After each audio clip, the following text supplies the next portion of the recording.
Hello, I'm Luca De Giglio, and this is the Web3 in Travel podcast, where you can learn about crypto, blockchain, and how the new internet will change travel. Something happens every time in crypto.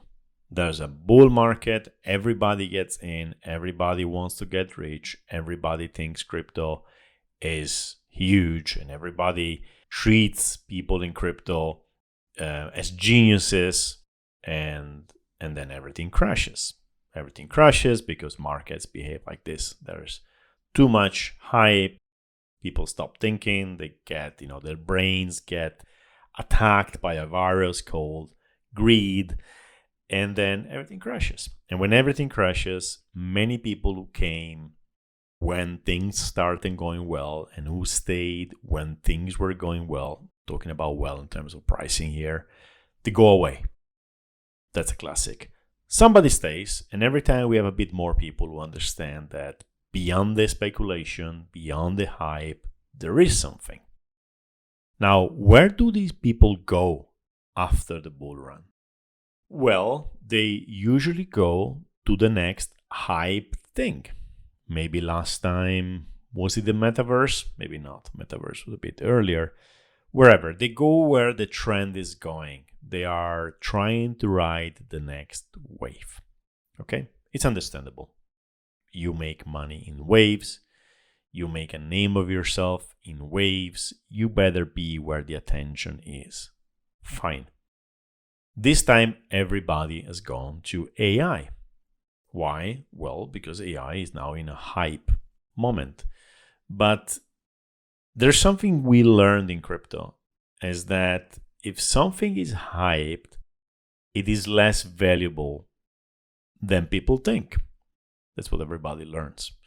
What we learn in crypto is that if there is hype and things are less valuable than what people think, it doesn't mean they're not valuable.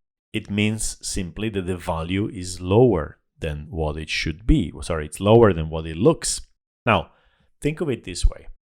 You have crypto, which has a certain value, and value, by value I don't mean price, I mean potential to make good things, usefulness, right? It's there. It doesn't matter if you believe it's very little or very high.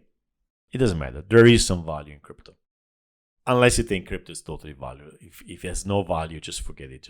You wouldn't be listening to this, right? So there's a certain value. Let's give it the number 10. During the bear markets, most people think that the value of crypto is 2, even if it's 10. I'm talking about real value, not even potential.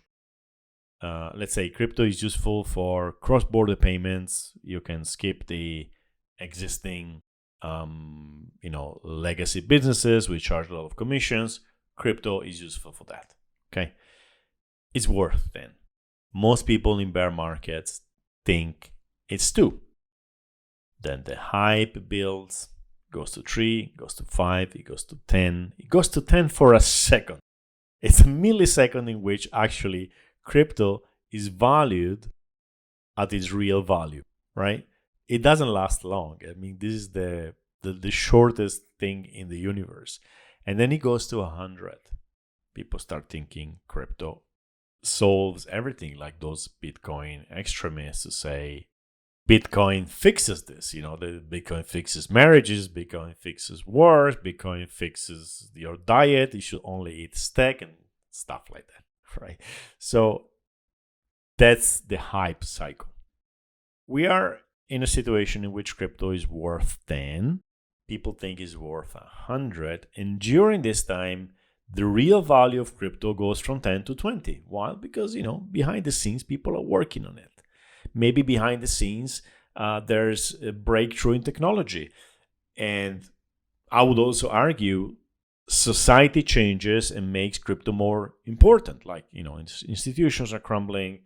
So we need something which is non-institutional, etc., etc. So the value of crypto goes from 10 to 20. Nobody realizes that because people are thinking it's worth 100, right? Nobody's looking at fundamentals in a bull market. And then it crashes again and boom, it crashes to what? 2, maybe not. It crashes to 4.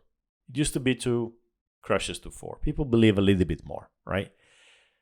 And so if you live in a bear market, you leave a place which went from a 10 utility to 20. It doubled in utility.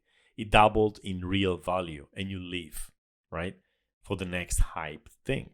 That's what happens. That's why you shouldn't leave. You are in an industry or an environment which just doubled its usefulness, its utility, and its value. And it's double, and the next time it's going to double again, and then we're going to hit the mythical exponential curve, and it's going to go from 20 to actually 100 and then 1,000, right? That's my thesis anyway. Now, what just happened in crypto? People left, utility kept growing as it always keeps growing, and people went into AI. Now, AI is hyped. Should we ignore it because crypto is the real thing? I don't think so. I think AI is hyped, but its real utility just doubled. No, I think it really went 10x. There's been actual breakthroughs in this set of technologies called AI, which existed for decades and finally found some, I would say, product market fit, but I will go beyond that. Some usefulness in real life. I personally am using ChatGPT for real use cases, right? And many of us do that. Others say this is not interesting.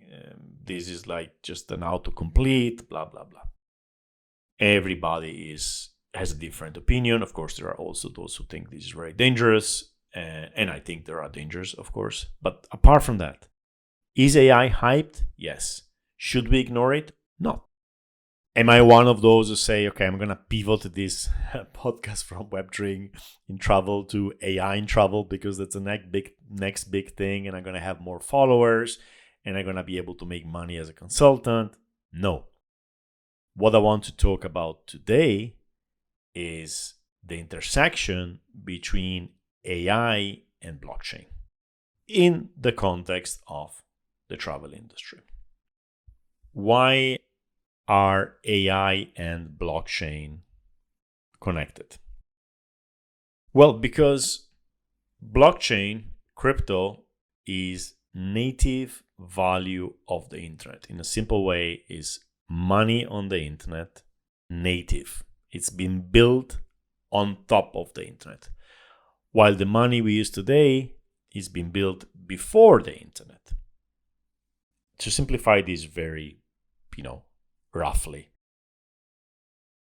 AI cannot use credit cards. AI cannot use bank accounts. AI can use crypto. Let me repeat that. AI can use crypto natively because crypto is the internet of money. Now you could say, well, AI could use, bank accounts. You just need to give them access to your bank accounts. It can use credit cards. It's just numbers. Yes, but it's the native property which is interesting here. You could say AI doesn't need email. AI could easily find a way to send a letter, convince somebody to send a letter and they will send a letter for you. AI doesn't need, calls like WhatsApp or stuff. It could use normal phones, the previous landline. Again, we should just connect to a modem some way and make a call. But it's not going to do that. It's going to use the modern phones, the modern internet-based phones. Okay? In the same way, yes, AI could use bank accounts and credit cards, but it's not going to use them. It's going to use crypto. That's one aspect. So, in a way, and I'm making this extreme example because it's really powerful to bring the message, to explain the message. You could conceive that crypto was invented by AI. Imagine that AGI is already out there, artificial general intelligence. If you were an artificial general intelligence and you wanted to move money, you would invent crypto. You would invent a decentralized, internet native money transmission tool. Not only money, but value transmission tool. You will do that, right? Because no one could stop you from using it. If you want to take over the world, you need money.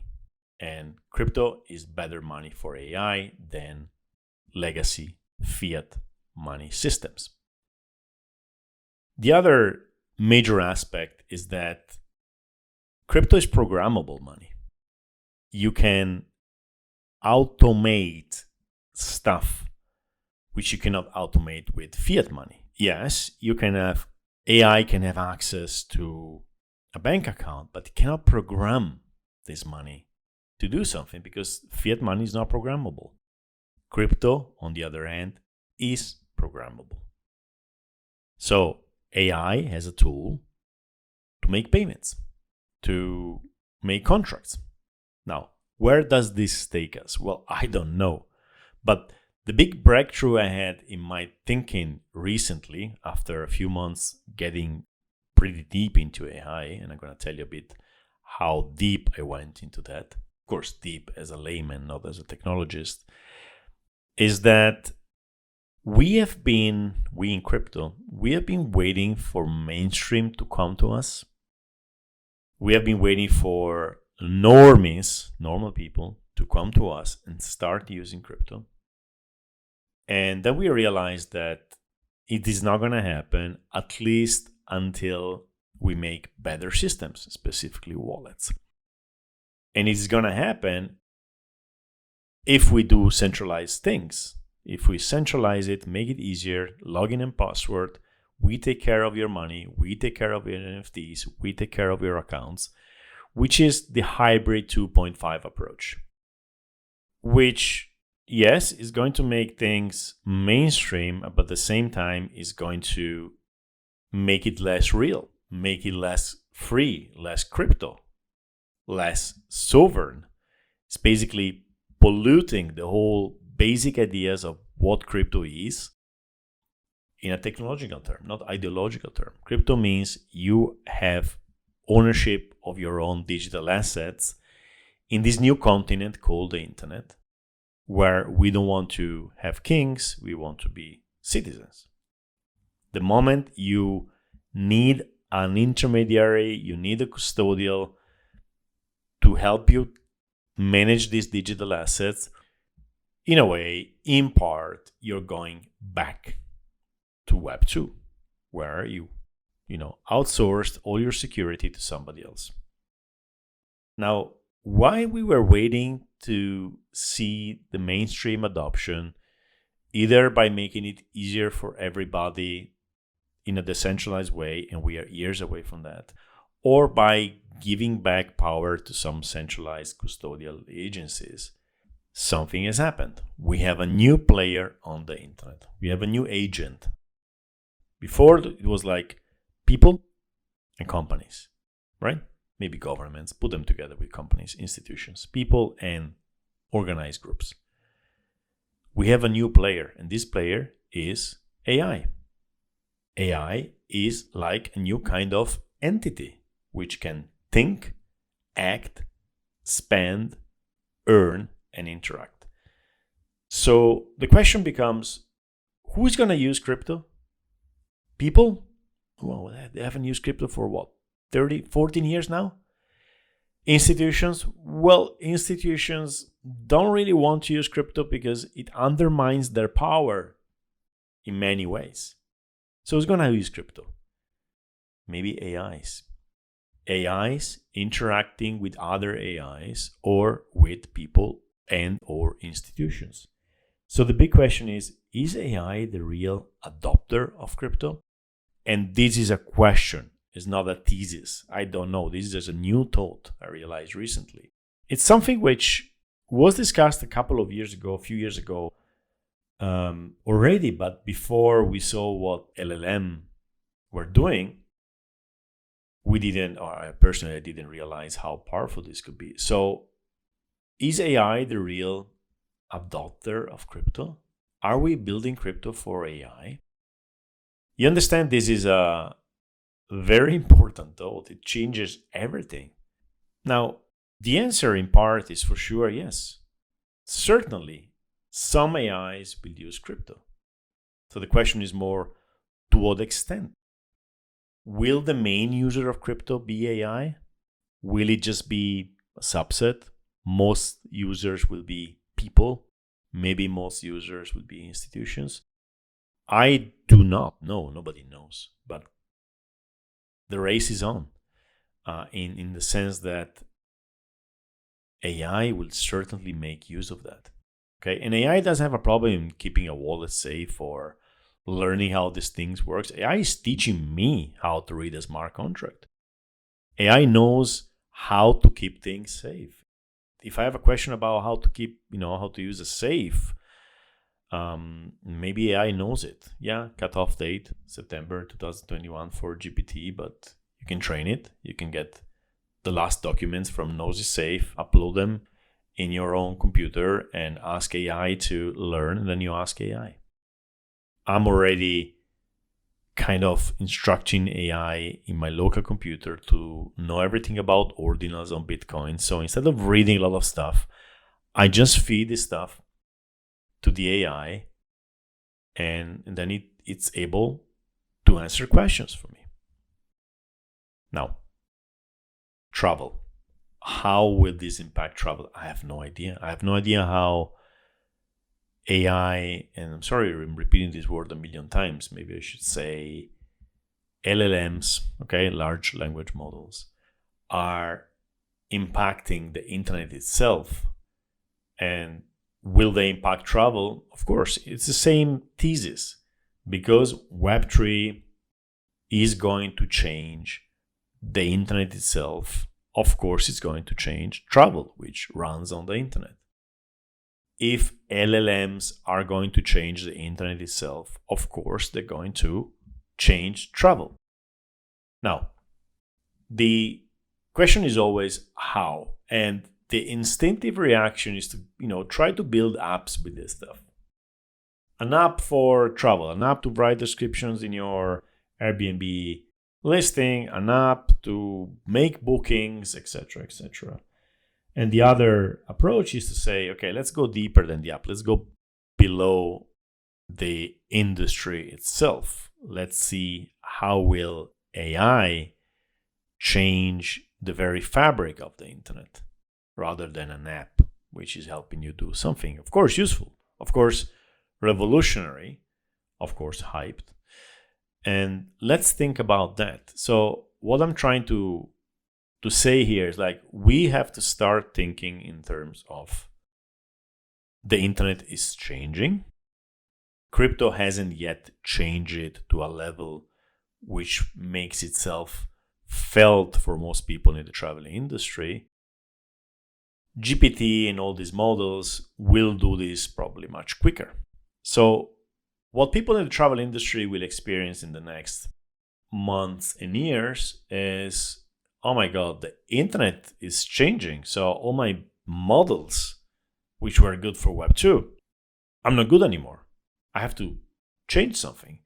And they will experience probably this double feeling of panic and opportunity, panic and FOMO, fear of missing out, FOMO. Some people will panic. Some people will see the opportunity. Some people will experience both feelings and react differently. But these theses I've been talking about for a while, that crypto is not going to change travel from the top as an app or as a series of apps, but mostly from the bottom as a structural change in how the internet works, which is still a theoretical thing. I mean, this is what I say, it doesn't mean it's true. I think people will experience this seismic change because of AI. And that's why I haven't ignored it. So let me tell you my personal, very short journey, but very exciting journey in AI. First of all, let's get out of the way the existential threat of AI. It's something which we cannot avoid talking about. You need to know my position to understand what I'm doing, because otherwise, whatever I say, some people will say, yeah, but this is going to kill us. What are you doing? Right? So my personal view is that AI can represent an existential threat to humanity. Nobody can really say, no, it's safe, nothing's going to happen, don't worry.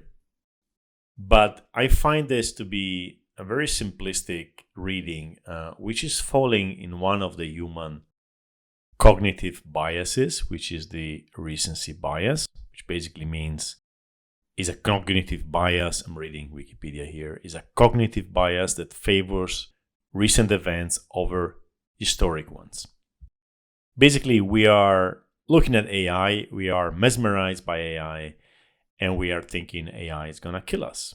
And maybe it is worth remembering that humanity is already on a self-destructing trajectory.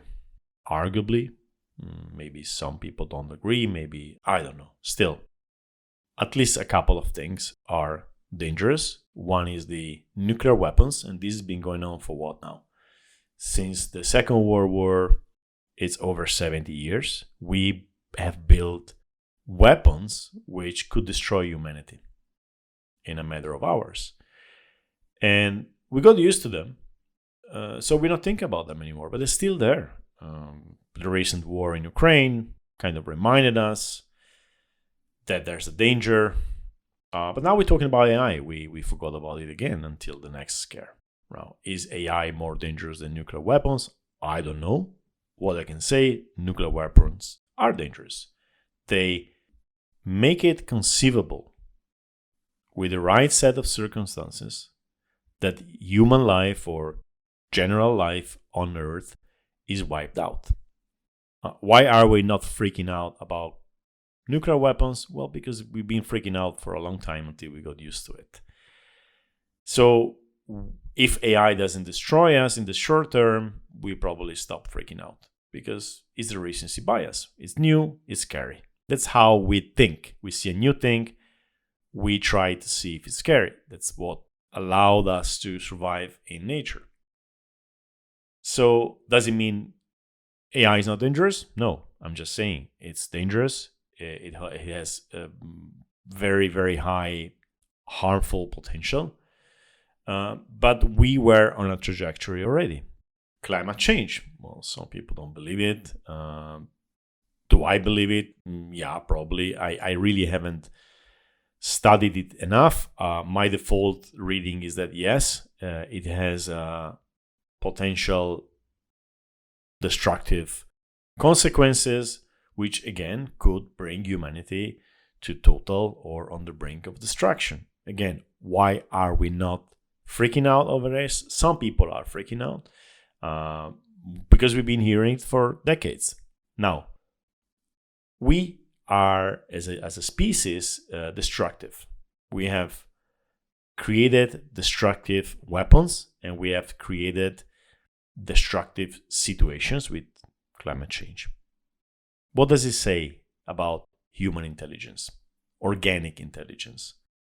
Well, I think it can be easily argued that organic intelligence, the one we possess, creates destructive things. The intelligence we have, which is very high, is not able to avoid creating stuff which can destroy us. You can see there's a very strong limitation here in our intelligence. We are very intelligent, and yet we build stuff which could destroy us completely. Now, you may be scared of AI. I am scared of organic intelligence. Think about this. AI so far hasn't killed anyone. Organic intelligence has been killing people forever. Organic intelligence has created weapons and climate change which could wipe out intelligence completely. So why are we not freaking out about organic intelligence?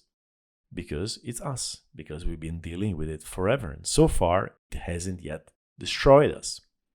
Now, do I want to say that AI is not dangerous and we are? No, because organic intelligence has created also AI. So if AI is destructive, who created it? Well, us. So who is really dangerous here? Us. We are dangerous. We are a danger to ourselves and to the planet. Now, is it worth looking at AI? Yes, because it could be yet another destroying event. But another one, not the only one, right? And how do you solve this problem? Well, we will not solve the problem of nuclear weapons by closing our eyes. We will not solve the problem of climate change by closing our eyes. We will not solve the problem of AI by closing our eyes. Well, then let's stop everything. Why don't we stop? Why don't we remove weapons? Why don't we stop polluting? Why don't we stop AI? Because we can't. We haven't been able to. We as humanity did not reach the level of coordination needed to stop those things. Should we? Yes, we definitely should. Yes, we definitely should get rid of every single nuclear weapon on the face of the earth. How? Well, that's a big question. So, how do we go from here? Are we going to stop AI? We are not going to stop AI. Okay? We can't stop AI. There's no way. So if you say the solution to AI is to stop it, I know. This is zero credibility. It's not going to happen. So what is the next step, in my opinion, is to learn how it works. Is to try to make good things rather than bad things. So the way forward with AI is to learn to use it, not to stop it. If we could stop it, yes, I think we should stop it and take a hard look at it. Stop for 10 years maybe, look at it and decide what to do with it. But this is not possible. It's just beyond the realm of possibilities. So the next best thing is to learn how it works. And that's what I set up to do myself. So I learned how ChatGPT works. I learned how GPT works. I played around with some programming languages, creating apps, or mostly actually forking apps from GitHub, studying how agents work, and so on. I learned what embeddings are, fine-tuning. I read a few books about intelligence, not artificial intelligence, but intelligence, how the mind works.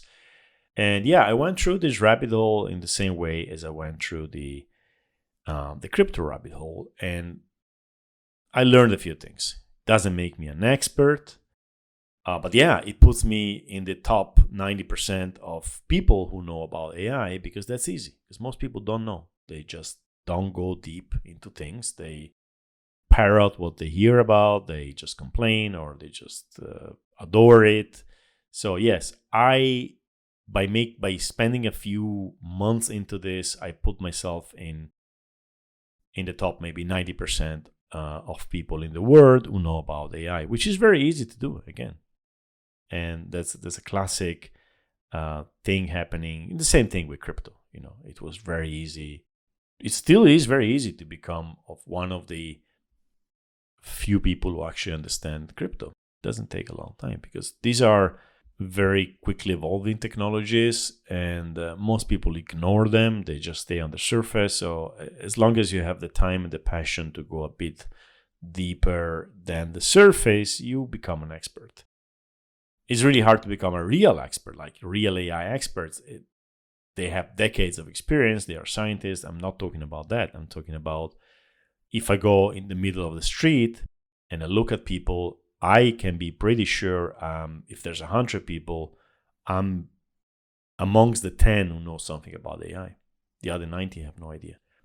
So that's my position today. Of course, it is very, very fluid. I could change my mind tomorrow if I discover something, if something happens. Don't quote me on that a month from now. Still, I know AI a little bit. I know crypto. I know the travel industry. So here are my thoughts. First, the hype, because we're not going to escape that. Even in 2017-18, the ICO era, there were crypto plus AI plus blockchain plus whatever was hot at the time. Project, give me some money, I'm going to give you some tokens. All right, this happened before. It's going to happen again. We're going to have hyped tokens in crypto, and maybe even in the travel industry, saying, yeah, we are Web3 blockchain plus AI company, especially those who were here before, 6 months ago, and now are going to add AI to their website. This is going to happen. Does it mean that they are good? No. Does it mean they are all bad? No. AI is a very important technology. So just go beyond the hype. Okay. Just try to understand if that makes sense, or if this is just, words they put to raise some money or be relevant. Now, what is going to be happening beyond the hype? Again, it's really difficult to forecast what's going to happen. I'm going to rebuild all my mental models around apps for the travel industry with crypto and see if there is space for AI there. Not because I want to raise money, I don't want to raise money, but because it will be a bit silly to completely ignore it, okay? And I'm particularly interested in apps, or anyway systems, which are leveraging both crypto and AI to solve travel industry problems. Which ones? Don't ask me. I don't know right now. This is too fresh in my mind. But I have started thinking about that. And you probably should start too. If you have a startup in crypto and travel, think if AI can help you. Or before you actually think, start using this system, start playing around. There is nothing more rewarding than experimenting with this kind of technology today, in my opinion, rather than jumping on the bandwagon of like one or the other camps, which is AI is going to change everything or AI is not going to change anything. Study this, in my opinion. It cannot be ignored. AI may bring solutions which you were kind of waiting for, or you couldn't really figure out, to problems which you haven't solved. Or maybe not. Maybe you're going to get illusions that, this is going to solve this, and actually then the technology is not ready. That's another pitfall you can avoid if you actually start learning these systems, because they have limitations. Let me give you one example before I close the podcast, okay? You have probably interacted with ChatGPT, you know what it does, etc. So you have an idea of that. But you probably haven't interacted yet with agents. So let me tell you about agents. Agents are a bit like ChatGPT, but you don't have to ask questions. An agent is an agent, like an AI person. You can ask to perform a certain task. You can say, okay, listen, make an analysis of my competitors online. You know, ChatGPT doesn't do that, right? ChatGPT has a cutoff date. Today, September 2021, cutoff date. They say, I can tell you everything until that date, and then I don't know anymore. A few days ago, they opened browsing, so you can tell ChatGPT to browse around, but agents are different. Agents are kind of like employees, and you tell them, look, make this analysis for me and come back with a result. And the agent starts thinking a plan, writes the plan, and executes the plan. It goes online, looks for competitors, comes back and says, okay, I found these competitors. What do you want to do? And you can read what they did, what the agent did, and say, okay, now, I don't know, make a more detailed analysis about their funding, for instance, or their impact in the travel industry. Goes out, comes back again. Or what you can say is like, you know what? Don't come back to me. Do 10 iterations by yourself. Do 20 iterations by yourself. Do 100 iterations by yourself. So instead of coming back to you, it comes back, thinks a plan, and goes out again, making a search 10 times, 20 times, or 100 times. And it should come back with an answer to your question. Now, you understand how powerful this is, right? It's like having a person making online searches for you. And in this example, I'm only talking about online searches. They can do much more. Now, you may have heard about stuff like AutoGPT or Agent GPT. These are systems which do that. And you may be trying to think ways to integrate them in your business. Or, how good is your app? How better can your app be if you have agents going around? Of course, there are costs involved because you have to pay for the APIs if you're using OpenAPI, or maybe you can use open source stuff. Anyway, the point is, as of today, these agents are mostly hyped. They don't really work for most of the things you may think of. Okay? Yeah, you see those Twitter threads in which, I launched AutoGPT and I told him, make a business, make me money, and he came back and he made me money. This is mostly hype. It's not true. These are Twitter influencers or LinkedIn influencers trying to get clout, try to get followers. It is not true. I tried it. These things get stuck. Often they get stuck in a loop. They cannot get out of it, and they're totally useless. Now, what do I want to say with that? Do I want to say that agents are useless? No, agents are going to change the world. I mean, agents are going to change everything. They're just not ready yet. So you should use them before you try to think a business out of them, change your startup, etc. And I specifically talked about agents because they're not mainstream yet. Not everybody has tried agents. They're going to be mainstream probably soon, and they're going to be incredibly hyped. Use them, test them for your specific use case, and see how efficient they are for your specific idea. That's all I'm saying. The problem often is if you're in the fundraising mode, and often startups are in a constant fundraising mode, what you're looking for, sometimes not even consciously, is something which will sell your product to VCs. And if the VCs in front of you are not doing their own work and they go with the hype, because in turn they need to kind of convince other people to put money in their fund, and I don't know, everybody wants to invest in agents, you will be tempted to say, we're gonna make a heavy use of agents and we're gonna, get product market fit. And your VC is gonna give you money because they think agents are the future. They think it makes sense in your use case, or maybe they think that even if it doesn't, you will find a way to make use of them. And that's all fine and okay. You need to raise money. Do what you have to do to raise money. But before you do that, you need to do a reality check, in my opinion, and actually use those things. And agents are one example. We're going to see other things in AI. This is going really fast. So make yourself a favor and install these applications. If you're a bit technical, it's not a big deal to fork a GitHub and get an OpenAI key and start with your command line to use these systems. Do yourself a favor, because you have to know what these things are. You have to know the limits before you actually bet your next 6 months or a year on them.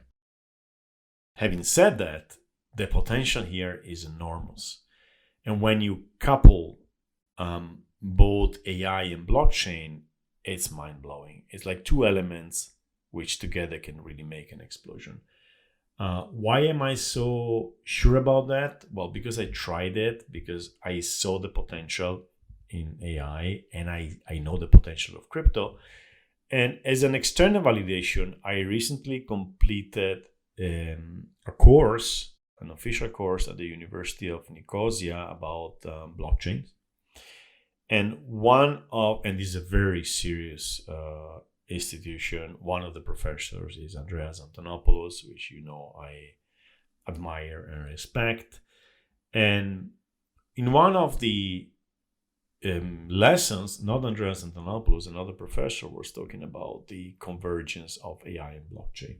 Okay, now you will hear about conversion as a good thing. I won't say that, so as a potential good thing. And again, beyond the hype. And again, marketers, influencers, some VCs and startups, and people are going to talk about the convergence of AI and blockchain to a level in which you probably will say, it's too much hype. I don't want to hear about it. Forget the hype. There is substance behind it. So I started this journey. I'm playing with code connected to AI. I haven't done anything yet connected to travel and blockchain. I did something with travel only in AI, not travel and blockchain and AI. So these three things together. But I started this journey, and if something interesting comes out of it, you will hear about it in this podcast. And yes, I think it's worth spending your time there. And no, it's not a treason to crypto. First of all, crypto is not a religion. Crypto may find its product market fit in AI rather than people.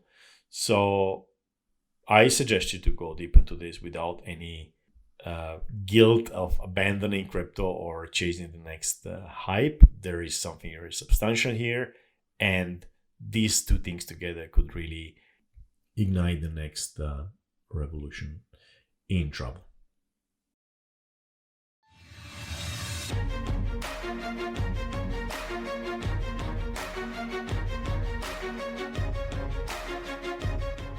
And we're done.